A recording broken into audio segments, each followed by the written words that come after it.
Welcome, folks, to The Uncommon Good with Bo Bonner and Dr. Bud Marr.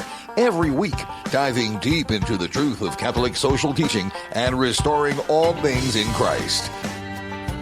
The Uncommon Good is on the air. I'm Dr. Bud Marr, and boy, do we have a show for you today. I've got with me here Joe Stopulos. You know him as host of Man Up. Is it The Man Up, or you guys are Man Up? Man okay, Up show, Man Up works. Yeah, sure, whatever. Bo Bonner is under the weather this week. And I am above the weather. Joe's above the weather, so we wanted someone above the weather. Bo's a scratch, which is always a dangerous proposition because, hey, if today goes swimmingly, Bo's doing enough at Iowa Catholic Radio, so we'll see how this goes. I'm sure Joe's busy. Do I need another show? I could just do this full time. I do 2 shows full time. I need to check the numbers on you and I did a mashup show We've done a handful several years ago. Well, it was just you and me, and I think it was the day of Joe Biden's when he swore into office. We definitely talked about American history right. and things of that nature.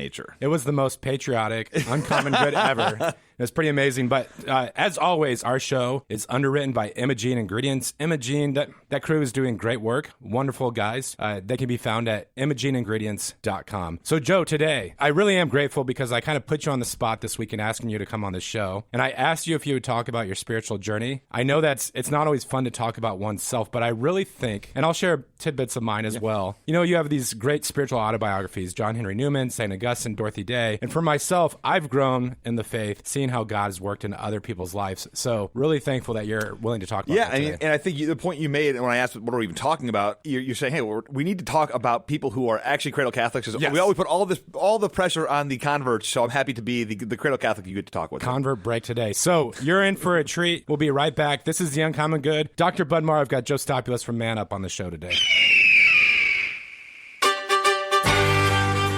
You're back with The Uncommon Good, Dr. Bud Marr, and a special guest here today, Joe Stopulos. Before we get into it, thank you again to Imogene Ingredients for underwriting the show, imogeneingredients.com. So, Joe, you stepped out in faith here, came on the show willing to talk about your spiritual journey. We'll get into all sorts of topics today. You know, folks, just buckle up. By the way, not a story I think I've shared ever, really. I mean, maybe bits and pieces of it on my show here and there, maybe other shows, but I don't think I've ever done this before. This is kind of fun. Well, let's see. For me to get my bearings, what year did you graduate from high school? Is that, rather than asking when I'm born. You're a youngin'. I did not ever get held back, and I graduated from high school then in 2004. 2004. So you're experiencing Catholic life, Catholic schools in the 90s. The 90s, yep. The golden age of the 90s when Nebraska football was still good. Oh, many people I was talk still about that, thin. yes. But this is a big way to start off, or a broad way to start off. But what was the Catholic experience in Iowa? Like, I guess Eastern Iowa in the 90s. Did you go to Catholic schools? Yeah. So my upbringing is, I mean, I would say, I don't know if it's unique or not. So born, I'm the 4th of 6, so we had a big Catholic family, and then further than that, my extended family beyond. Right. So my mom was one of 8, my dad was one of 4. Just big families, kind of everywhere. But that was unique for my time. Right? My mom grew up, everyone had a big family. In our neighborhood, everyone had, 6 to 8 kids. Right. I was the only one of our friends, only one with more than 3 probably at our school. I mean, at our school, just in general, I'm someone I'm sure can listen and tell me you're wrong. There was another family that had 5 or something. But by and large, we were growing up in grade school, the large family, which was interesting in that, we were the only ones that could fill an entire pew up. I go to the Basilica today, everyone fills up an entire pew. And so that was, and we'll get into this, but for me, the Catholic thing and making it like the most important thing in my life was a little weird because that wasn't what everyone did at the time. Now, my family, we were very much, we never miss Mass, ever, ever, ever, ever. Said our prayers every night, prayers before meals, never miss Mass ever.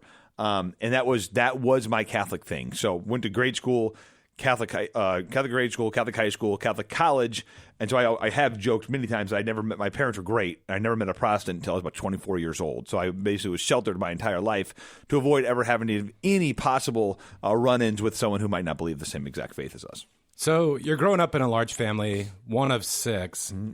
That leads me to believe your parents were serious about the faith. So you guys are weekly mass-going Catholics, any prayer at home, things like this? Yeah, so, I mean, it was, I would say, breaking case of emergency rosaries, but most, I mean, it was your stable mass Catholic. And this is what, Cardinal Timothy Dolan, when I had the opportunity to interview him, he talked about, I don't know if you call it blue-collar Catholicism, but something along the lines of you show up, you don't need to know why we believe the creed, but we believe the creed. Right. We didn't do Bible studies, any of that stuff. We just went to Mass every Sunday. I wouldn't call it peasant Catholicism. It was somewhere in between peasant Catholicism and what you do.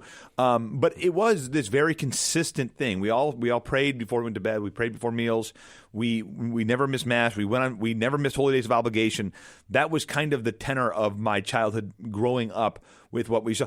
And so that was the faith piece of it. And we saw my parents were faithful people. Again, they were not in Bible studies. They were not reading the Bible. And my dad would be the first to say, like, I didn't have a Bible out on the counter ever. He didn't read it. He can't quote it that much, but he lived it, right? So we had this much more lived experience of watching my parents be Christian people who went to Catholic Mass.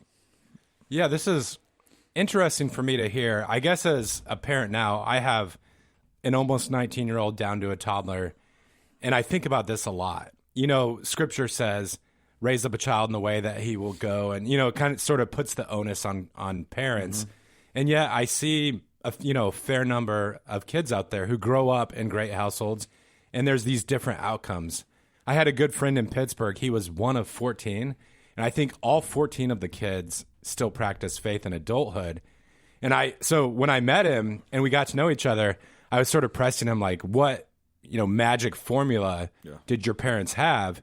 And he said, it was just kind of a standard Catholic upbringing. They were a little more charismatic than some Catholic households. They had that sort of piece, but it wasn't like they were praying all 15 decades of the Rosary each night. One thing, so I'll fast forward to mine here. I'm 40, so plus or minus 5 years for my siblings and whatnot, and thanks be to God, all 6 of us are still in the faith today. Great. Now, there have been some ebbs and flows with some others of my siblings, but today we are literally the best we've ever been. It's a beautiful thing.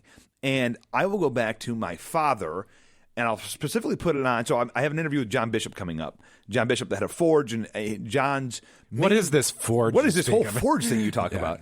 So they've got the strongest marketing campaign of any apostolate I've ever seen. Well, and it's because John runs it, and John's so good. But John and I have quoted many times in the past the role of the father, the importance of the father, and in seeing the father. And so in this interview I'm doing with John, we talk about the idea that I have seen these numbers bear out in real life, which is to say, as the father goes, so goes the family. And I can tell you in my own life, the amount of people I've seen where the father is absent, the chances of those sons being in the faith, and not just absent, but the mom so they would go to Mass every Sunday, the mom would drag them. I've just seen it so many times where if the father doesn't go, the kids don't go. And it's fairly ubiquitous, to be totally honest with you. Well, I would say, take the opposite side of that. In my own life, my father never missed Mass. We never missed Mass. And we saw how important it was to him. Again, as I've already mentioned, and he's mentioned, that he couldn't quote Scripture, right? He just lived he had the Bible internalized and would live out the Bible. And we saw that. And so we saw a man who took his faith seriously. And my mom and dad, as a married couple, we just never, ever missed Mass. And so I think that's a beautiful thing for all fathers out there. You don't need to be able, throw you into the bus. You don't have to know the corpus of John Henry Newman to be a great father or a great Catholic. You can just do the things. You can live a Christian life. You can be a good person, and you can show up to Mass. And if the kids see that, they'll want to follow. Yeah. Sometimes when I hear those statistics, I feel a lot of pressure as a father. Mm-hmm. Now that being said, I love attending Mass, and so it's not like a burden to me. But I think it's pretty amazing, and you probably have the numbers better than I do, but it's like 80 or 90% of kids who grow up with their dad practicing the faith, it tends to persist, right? And something, I don't know how to memorize it all. Change, but it's almost the exact opposite, right? Even if the mom's faithful and taking them to, if the father's not there, it's like less than 10. It's something crazy like that. And what's crazy about that is, in part, is that the Catholic experience, I think especially here in the United States, has really fluctuated over the last 60 years. And what I mean by that is you hear all sorts of stories about uneven liturgical experiences or poor catechesis or whatnot. But if you have those patterns in the family, it still tends to work out the way that it does. Yeah, I mean, our Mass experience, if we're going to get to that, it was, you asked, because you weren't in the Catholic Church in the 1990s. I don't want to throw it all under the bus because obviously Jesus was there present in the Eucharist. I didn't leave Mass blown away by the liturgy or the music or any of the things. We had great priests. We were lucky in Davenport. We had some really great priests. But, one of the reasons we're at the Basilica today is because of the liturgy. Right? We love it, and we think that it's that beauty can lead us to God and higher praise. That was not in existence in my childhood in the 1990s. It was very much you do this because it's the right thing to do. Again, call it peasant Catholicism, call it whatever you want to call it. It worked for 2,000 years. Yeah, you just show up, you do your thing, you live a good Christian life, and then that repeats itself. And also, like all the commandments in the Bible are to the Father, right? Fathers, I've been trusting you to do this to your children, fathers. And so all of these directives towards the faith are towards the fathers. And I think that's one of the reasons, again, something like Forge, something like my show, and I've seen it in my own life.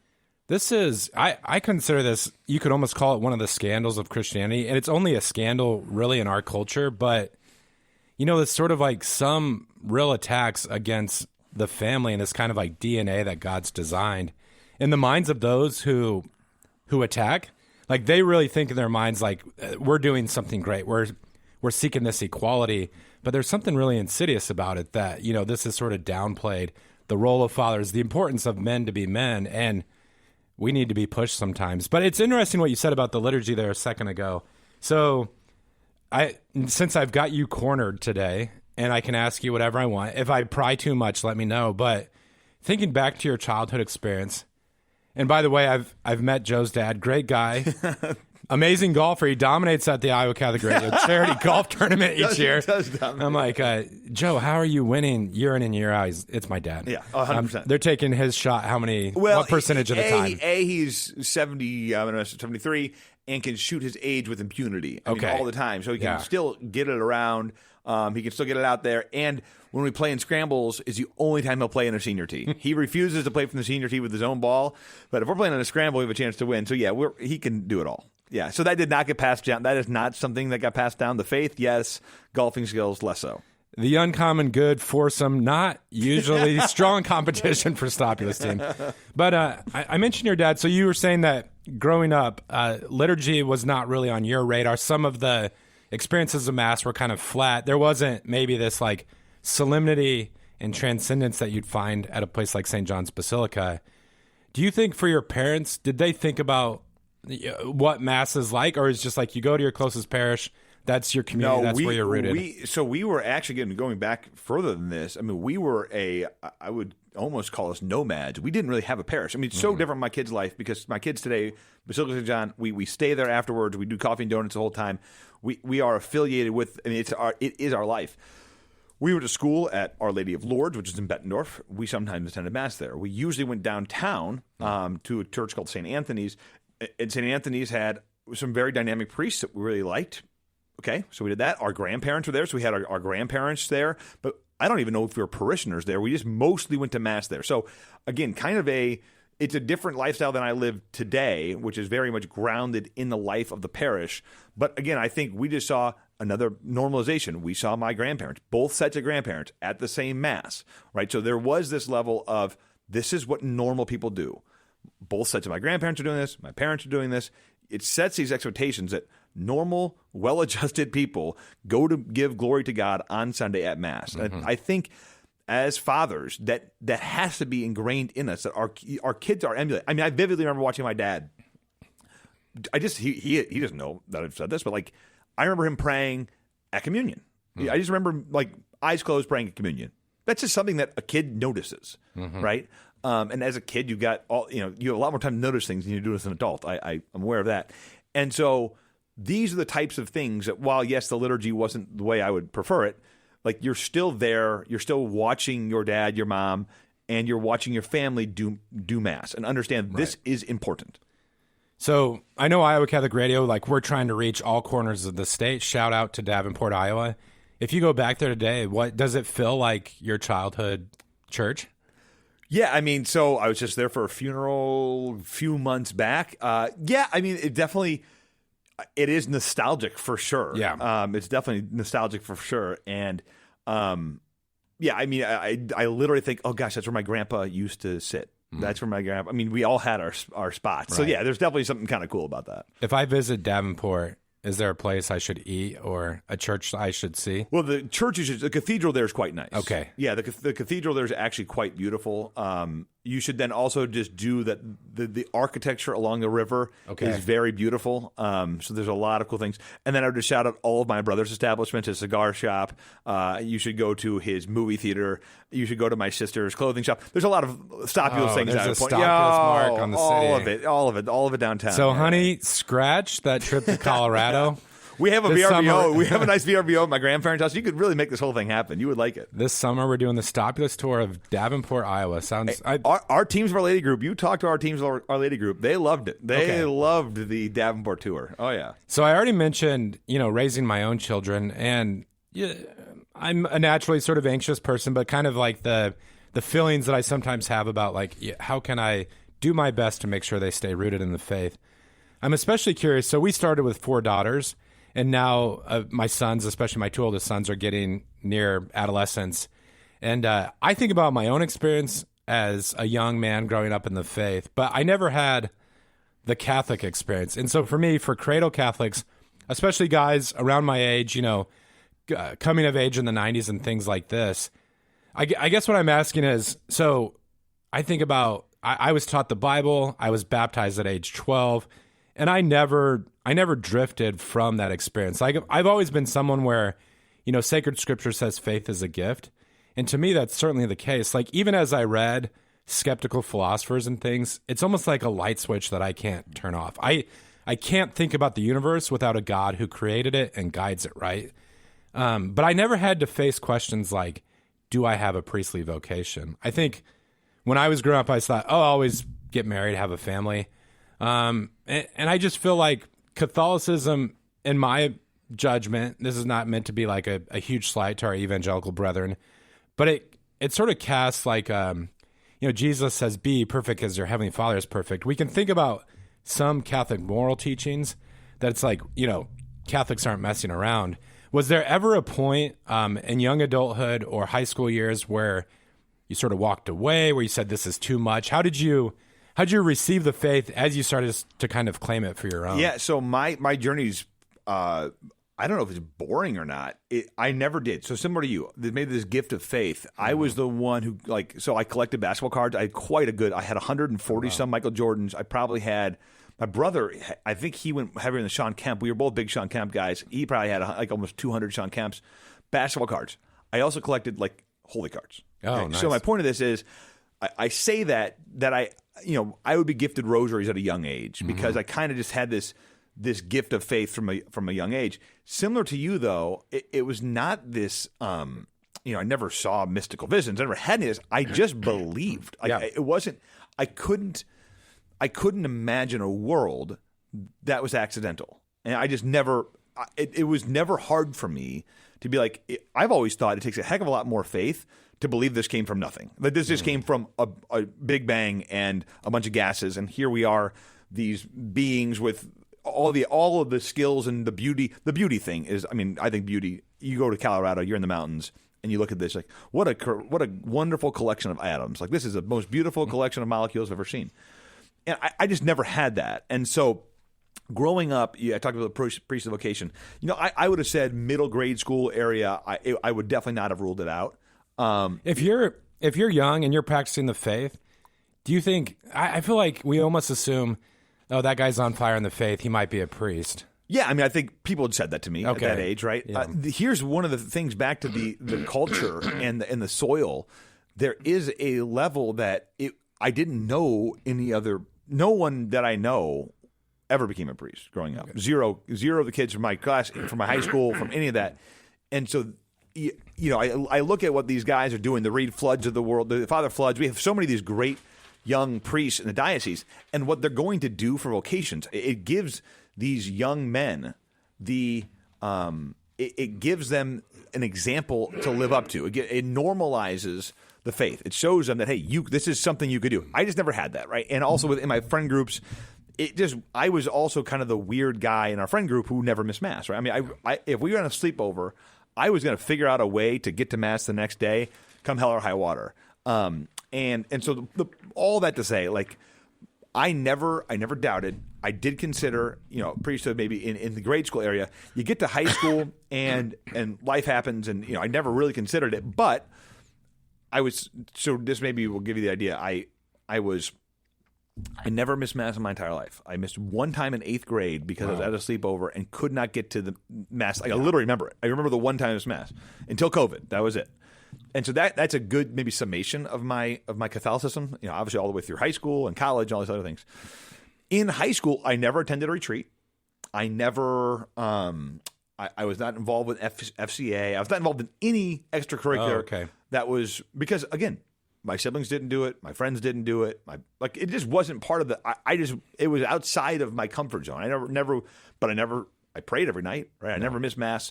So that was my level of Catholicism. Very serious about sin. Very serious about the understanding of heaven and hell and the teachings of the church. But I never went to a Bible study. That was not on my radar at all. But it was important enough to me in high school that I knew I wanted to go to a Catholic college in order that I might meet a Catholic girl, in order that I might have a Catholic wife. So why'd you go to a Jesuit school then? That's just, what kind of show is this? Hey, I sent my daughter to Cradle. That's terrible. So anyway, but the irony of the whole thing is I had actually met my wife without knowing about it already, right? So Hold on, where? At Assumption. Assumption. So we met, so I was a senior. Second semester senior, I was forced to join band. I see. I was an art credit short of graduating, so I met her second semester before I left for college to go. And she did not go to Marquette. I tried to get her to come to Marquette, and literally the greatest thing of my life that she did not. So we started dating. We had not started dating yet. And I'm trying to get her to come to Marquette because I have a crush on her at this point, a reverted crush from 2 years back. I brought back out of the fold. And this is to date me. This is AOL Instant Messenger. I'm trying to get back in touch with this gal. Oh, yeah. Anyway, I want to get her to come to Marquette because I'm starting at this. This is like she's great. I want to get to know her. Had she come to Marquette, it would not have gone well. Oh, I was not dating material. Not even close to dating Join material. the club. I was not even close to dating material. Yeah. And so I know it would not have worked well. And so, literally, it's like God said, the best thing for you two people is for her to go to Des Moines and stay in Des Moines and do the pharmacy thing, be 6 hours away from you. You guys talk on the phone, live your lives, do your college thing for 2 more years. And it was perfect. At the time, obviously, I wanted her to come to Marquette, but it literally couldn't have gone better. You mentioned all the Michael Jordan basketball cards. I think you'll appreciate this one because you know from conversations that I'm sort of a contrarian when it comes to sports. I'm a big fan of the underdog. I'm sort of persnickety, like don't cross me on the wrong day about unless it's the 1994 Huskers, 95 Huskers. See, but I feel like if it's your home team, like it doesn't. They can be as dominant as possible, and you're not being. If you live in Boston, and you're a Patriots fan, you can just. You've got an excuse. 100 of them. Let's keep going. All right. Anyway, did you see Brady said he doesn't have a dog in the fight for the Super Bowl? Anyways, I was a huge Bulls fan. So were you a Bulls fan? You just collected Jordan's cards? Not really. I was a Seattle SuperSonics fan. Sonics. And in fact, I hated them because they beat the Sonics. So they won everything. And so I actually kind of hated the Bulls, but I loved Michael Jordan. Well, I'm a huge Bulls fan. He's losing each year to the Pistons, and my heart's broken. And then when they I love how Michael Jordan's the underdog. I do love how somehow at one point he was the pre-Pippen and some of the pieces they added Horace Grant. But once they broke through and won the title, every boy under the age of 16 in Omaha had a Bulls bomber jacket. That or a Charlotte Hornet one. Yes. That was pretty sweet. Alonzo Mourning, Barry Johnson. They just looked cool. Muggsy Bogues. So I rejected that. And I adopted the New York Knicks, like John Starks, Patrick Ewing. No. And that's the only New York team I'll ever root for. Like, I'm anti... You don't still? Yeah. Cheer from? Because once you... I don't, At a certain age, you just have to stick with it. I don't shed any tears when they lose or anything, but it's... well, I don't watch a lot of the NBA, frankly. But if I had a dog in the fight, it would be the Knicks. I think they're decent this year. So. I have no idea. I have no idea who's good at basketball anymore. I've totally lost track of that. But I do love that... You were a Bulls fan until Michael Jordan got good, and then you jumped ship. Literally the exact opposite of what everyone else did. I appreciate that of you. So I feel we're coming up against the break here. I want to ask you a huge question that you can't answer in 30 seconds, but I feel like we've got a nice to-be-continued moment because right now on the show, in your story, you're in Milwaukee, Wisconsin, eating cheese and drinking beer. Yep, lots of it. Kristen is down here in Des Moines studying pharmacy. Uh-huh. You're immature and undateable. And I know our listeners are probably on the edge of their seats to see where this ends. But We're going to cover some of that. We're also going to get into, I want to just talk about the life of the church today. We don't have to get real global about it. What's happening here in Des Moines, what you're excited about. Maybe you can touch on the history of Man Up and how that all got started and where it's going. But so great to have you on the show today. This is The Uncommon Good. We'll be back right after this. We're back with The Uncommon Good, a special Uncommon Good today. Bo Bonner is under the weather, so I have with me a special guest, Joe Stopulos. You know him as the host of Man Up. Joe, I don't want to sound prideful, but I was pretty happy with that first segment. Wow. You know, we didn't even touch on the Founding Fathers. Or Charles Dickens. I feel like Bo should watch us back. We both. No, I want to do a Charles Dickens show, but we got to have Bo present. Well, no, because is he like him? He probably doesn't like him. He probably thinks he's the worst somehow. Bo doesn't like anything that's popular. Yeah, and Charles Dickens has been read by many people. Many people, yeah. So he texted me. I go, what are we even talking about? You want to talk about Charles Dickens? I just finished a book. And so once you finish a book, it's all you think about is Dickens. But even if Bo doesn't like Dickens, I'm sure he has an opinion about his work. So we were wrapping up. We're talking some about your own spiritual journey, which has been fascinating for me to hear. And when we ended that first segment, you were in Milwaukee. You're studying at Marquette. Any formative experiences at Marquette? Did you have good theology professors? You know, so I sought out every Jesuit I could on purpose, right? So my stats teacher was a Sister Eileen. I think they're interesting people, right? So my brother said this it was a funeral or wedding or something. He goes, I'm going to hang out with Father.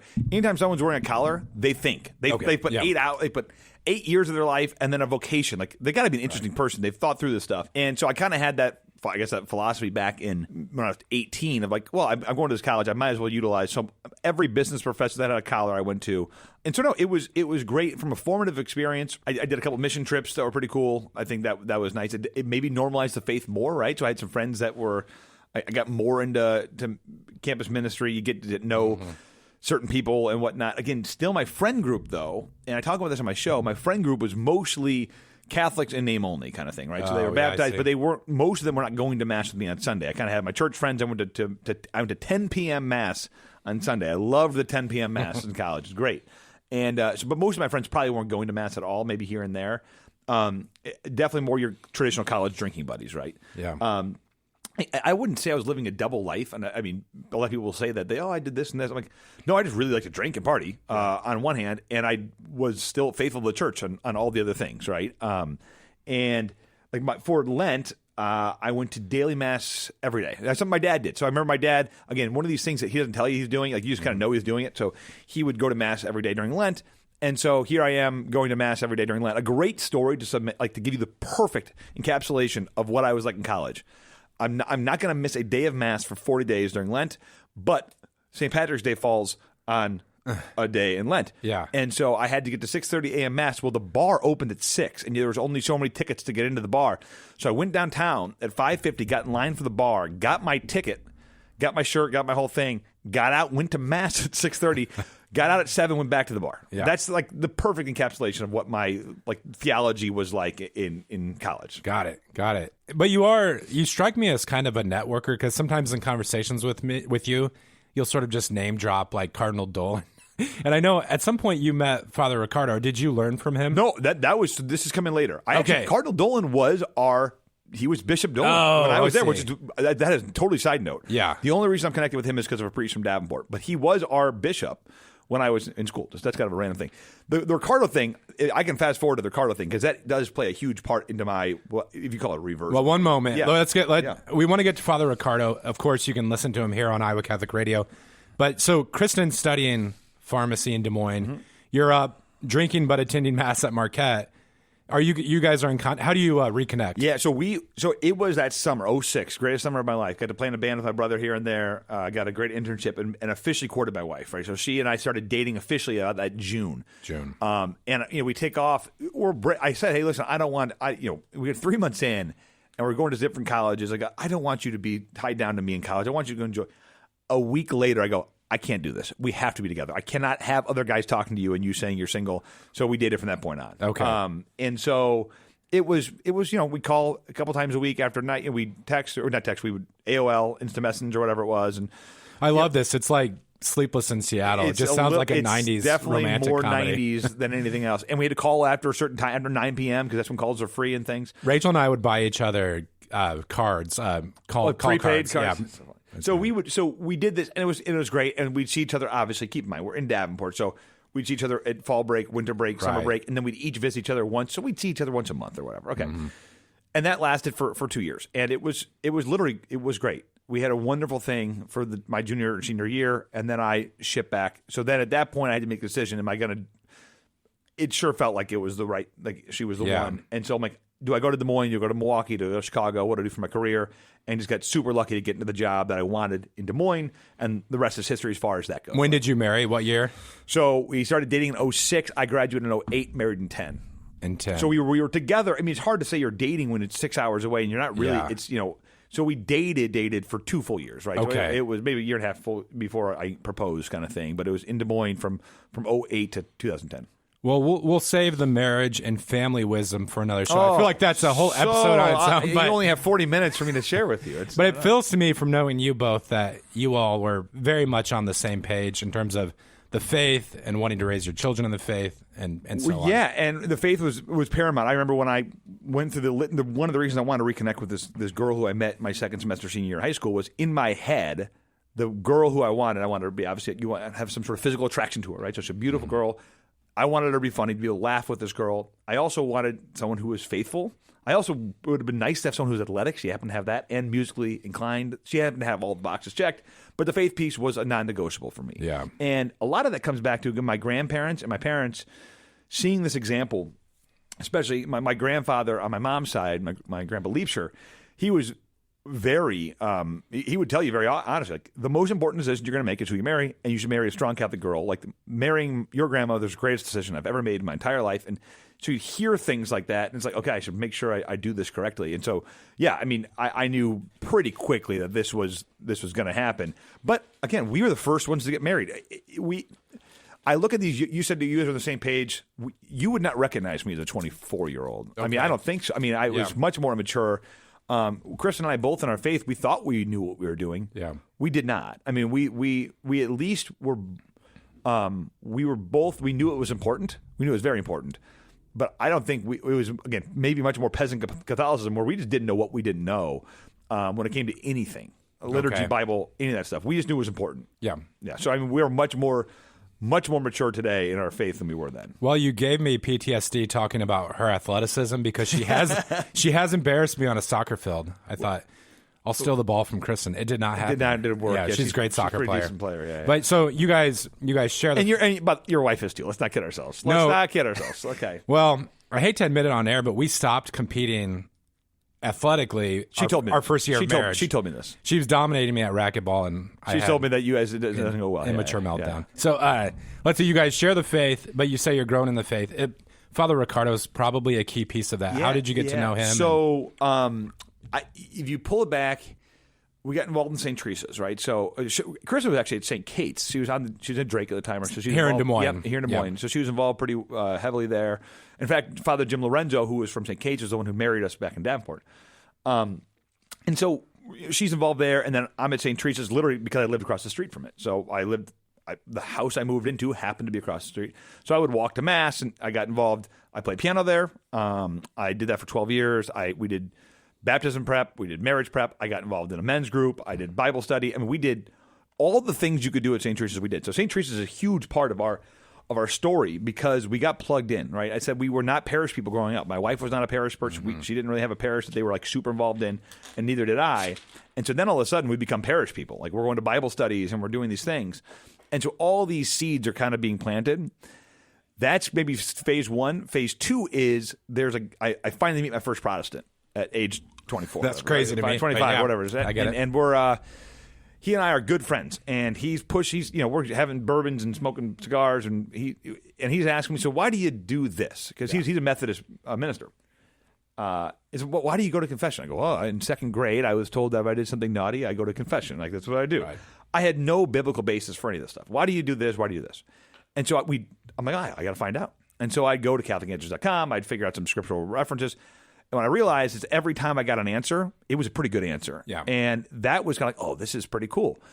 That happens, again, probably 24, 25, somewhere in there. Concurrently, I'm meeting John Leonetti. We're becoming friends.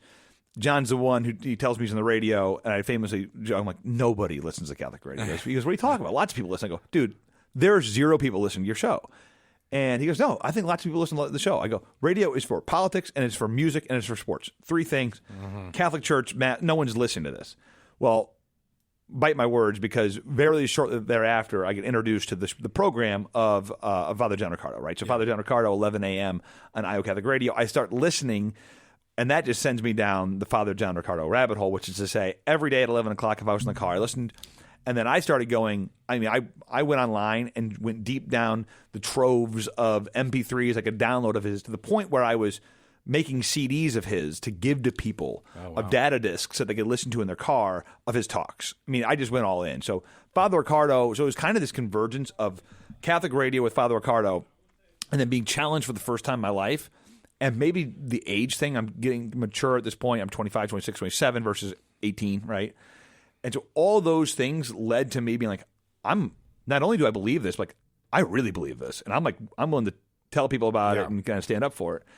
And so that was where it wasn't like a Paul moment, but man, I'll say it was about a 24-month period there where it was something different happened for sure. That's really cool to hear. And when we talked about today's show, I said I want to talk to a Cradle Catholic and hear their experience. For myself, I grew up in a Bible church, and we learned the Bible really well. Like, we would do sword drills where the teacher would shout out like a chapter and verse, and the first person who could find it. Wow. So we memorized the order of Scripture, and then, of course, just like really immersed in the stories.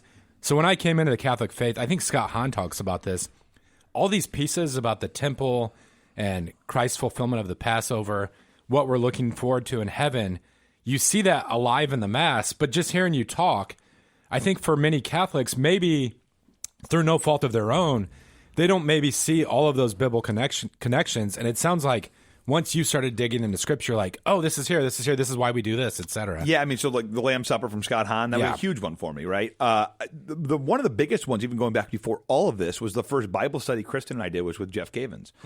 We did the Bible timeline, and we did the full Bible timeline, the OG, which is to say you're reading, it's pretty intensive reading. Yeah. And again, Kristen and I didn't have kids. We just got married, and we were the young people going to church, daily Mass and stuff, and trying to get this thing figured out. And we that was that Bible study. I remember saying, I've learned more in these, well, I don't know if it was 4 months or 3, I don't know how many weeks it was. It's 5, whatever, 4 or 5 months. Well, I've learned more about my faith than I did in 18 years of schooling or whatever it was. And that's no fault to the Catholic schooling system. Yeah. I was at a place in my life where I was ready to take it. The ground was fertile, and I wanted to learn, right? So rather than being forced to learn your math tables and forced to learn religion, I wanted to learn it. And I think there was that. And then you had a teacher like Jeff Cavins. So, yes, Jeff Cavins, Scott Hahn, these guys are making it come alive. And I tell people today, we are so blessed. Because if you go back to anyone that was into this stuff in the 70s, 80s, 90s, there were a handful of tapes that you could get your hands on. That was basically the material. Yeah. Today you can go online. And if you're a Father Mike Schmitz guy, boom, you got him. If you're a Ricardo guy, you got him. If you have Bishop Barron guy, boom, you got him. If you're a sister, whoever it is, they're all out there, and we have so much access to all these people who can teach us the faith. Yeah. So turn to those videos, not, kittens wrestling with each other, whatever you find on YouTube. Jeff Cavins, funny story about him. So Bo and I were involved in this Catechetical Institute, and so I got to know Jeff and spend some time with him personally. Bo and I have said we're insanely jealous about, at one point, his apostolate was they would take a trailer and travel to different parishes across the country, do these like men's gatherings where he would open up the scriptures for folks. But the trailer would go ahead of the group, and it had barbecue, like smoked meats. And so the kickoff for the retreat was always like a barbecue feast. And I just feel like that sounds amazing. This is the best gig of all time. This guy's got it made. So you're growing in the faith, and you mentioned your friendship with John Leonetti. Was he the one who gave you the alley-oop for the Man Up? For Man Up show? So the Man Up show started with, yes and no. Again, I made fun of him, said no one listens to Catholic radio, and then all of a sudden it changes my life, right? Yeah. Pretty quickly thereafter. And he said, hey, you're in sales, you can talk. Would you ever be on the radio for one of these fundraiser things? I said, well, I can talk. I can tell people what I did and how I liked it. First one, I did about an hour with him, right? The next time, probably another hour with him. So it's every 6 months. Well, eventually he's like, hey, you could run your own. And then, hey, get your own guests. So by the fourth one, it's like I get Father Zach Kautsky, who's one of my best friends. Hey, Father, jump on the radio. We'll just jib-jab for a couple hours. Yeah. We had so much fun. We were laughing, telling jokes, telling stories, and like I think we kind of said, man, we could do a show. This is kind of fun. And literally like the next week, John's like, hey, our Monday 9 a.m. show just is no more. Would you guys do it? I'm like, I would. Yeah. But the funny part is, I always think of it, Father Zach on my show. It's been without Father Zach now for almost 8 years, 7 or 8 years now. I never would have done this without him. I didn't have the theological chops at all. I still don't. But like, I didn't have the confidence to go on a radio and say, you guys should listen to me talk about whatever.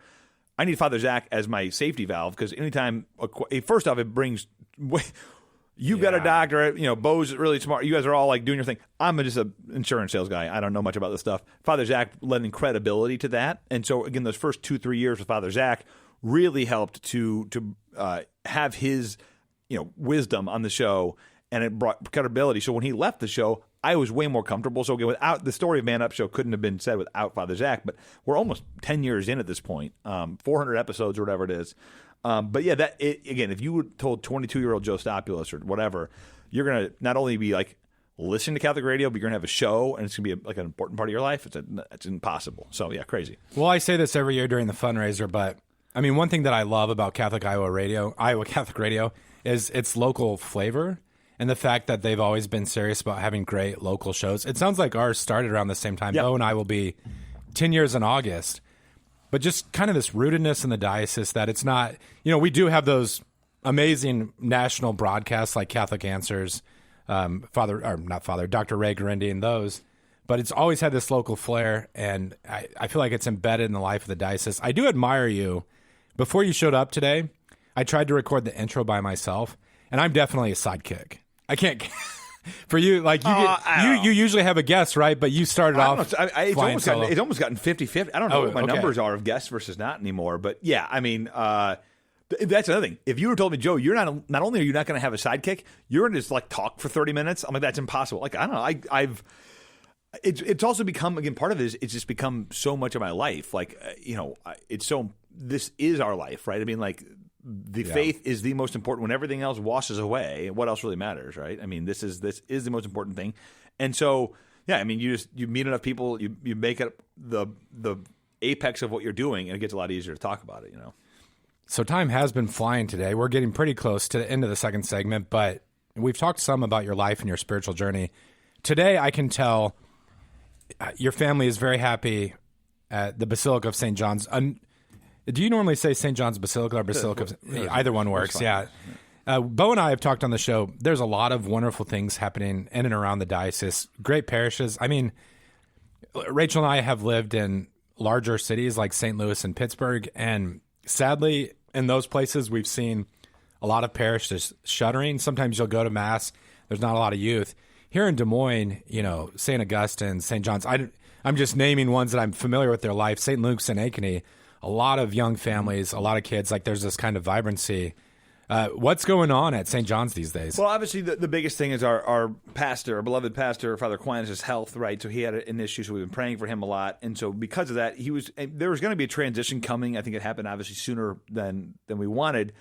He's now a Bishop Drum, and he'll hopefully be able to start assisting with masses and whatnot as he gets settled in. But Father Trevor Sequin is our new pastor, and it's he's amazing, as everyone knows.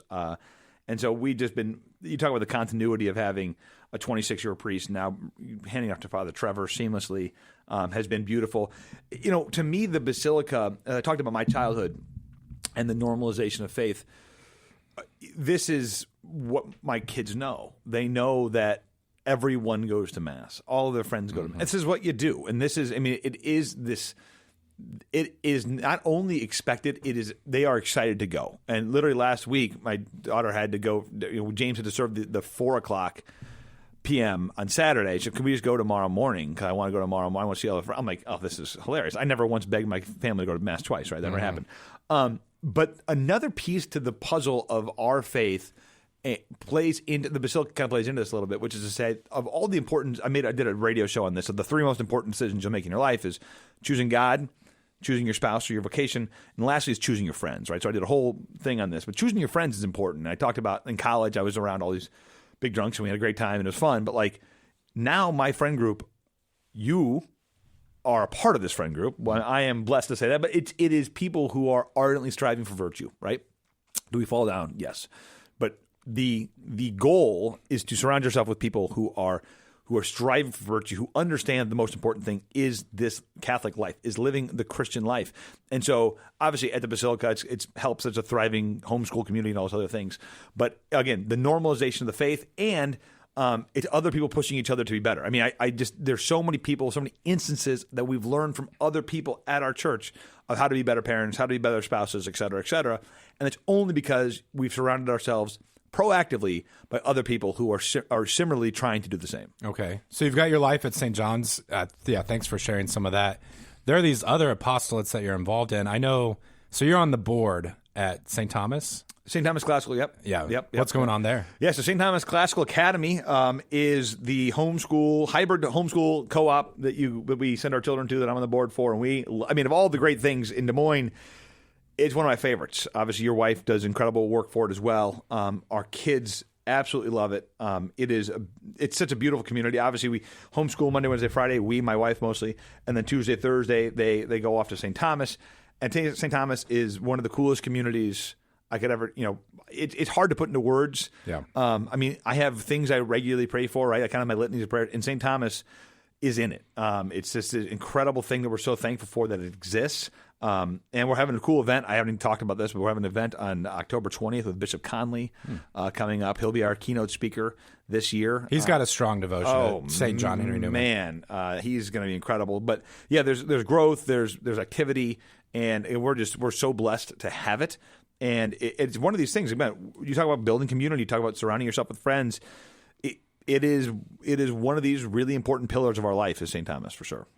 So we are close to the break now, and I don't want to have you bite off more than you can chew necessarily, but you excited about the future of the church? Where do you see things going? I'm a big sort of like church news guy, and sometimes I worry that I fixate too much on these like concerns halfway around the world. How do you balance that? I'm not that at all, actually. So you're really plugged in here. Well, yeah, I'm plugged in here, and I am much more of the church will always prevail kind of guy. I'm an optimist in all things. And furthermore, I think that you're starting to see a resurgence of men getting back into the church. I think you're seeing it in all aspects. I think you're starting to see it everywhere. I mean, obviously our church is one specific data point, but I think globally you're seeing data points of this. And as we get men back in the church, I think you're going to see then the next generation go through. And so as that happens, I think people also, the repudiation of faith has not gone off well. And I think COVID, I think a lot of people were red-pilled during COVID, and you're starting to see it everywhere. I mean, if Joe Rogan's going to church, there are many people who are going to be going to church. Well, when you mentioned that, I was thinking about the Forge Conference and just how many guys you see come out for an event like that to talk about the faith, to learn about the faith. I appreciate you coming on today to share your own experience. I think you gave us a lot of things to think about. You gave me hope. And folks, I do shout out, I really encourage you, go to iowacatholicradio.com or your favorite podcast platform, find Man Up. This is the kind of wisdom and just great outlook that you'll find. Tremendous amounts of wisdom. Yes, thank you. On Man Up. Yes. We'll be back right after this. We're back. This is The Uncommon Good. I'm Dr. Bud Marr, and we've had our special guest today, Joe Stopulos. Joe, thanks again for sharing so much about your own life and your own experience. Yeah, happy to do so. Thanks for the opportunity. As you grow in your faith here, we do encourage you to join our prayer life at Iowa Catholic Radio. We pray the rosary on air at 4:30 a.m., then again later in the morning at 10 a.m. If you're not early bird, you can pray the rosary at 8:30 p.m. or the Chapel of Divine Mercy at 2:57 in the afternoon. You can also pray the rosary anytime, anywhere, using the Iowa Catholic Radio app, where you can also find all of the events that are taking place. I know we mentioned the Forge Conference that's coming up, but here in Des Moines, always great speakers, great opportunities to grow in the faith. Joe, at the end of our show, we normally encourage folks, like we cherish their time, treasure, and talents. On the show, do you give the occasional little nudge to give to Iowa Catholic Radio? Well, obviously, every 6 months I do in a big nudge, and it's interesting. You heard my story. Iowa Catholic Radio legitimately played a part in my story. Yeah. I mean, it is crazy. And one of the cool things that I get to see on my side of the microphone is people that will email me or text me, "Hey, I went back to confession for the first time. Thanks for that idea." Or I bought a Bible. That you literally hear people tell you things about their faith that help them on a show. And again, we're just little radio show hosts. It's amazing what the station's doing. So yeah, your dollars here are being used very well, for sure. Yeah, great shout out. We are all here to proclaim the truths of the faith. We go through walls. We enter people's cars. That sounds kind of creepy, but please do support our efforts and our apostolate. Thank you for being with us today. May Jesus Christ, the Prince of Peace, reign in our hearts, our families, our cities, our communities, our country, the entire universe, whole kit and caboodle. We'll be back next week on The Uncommon Good.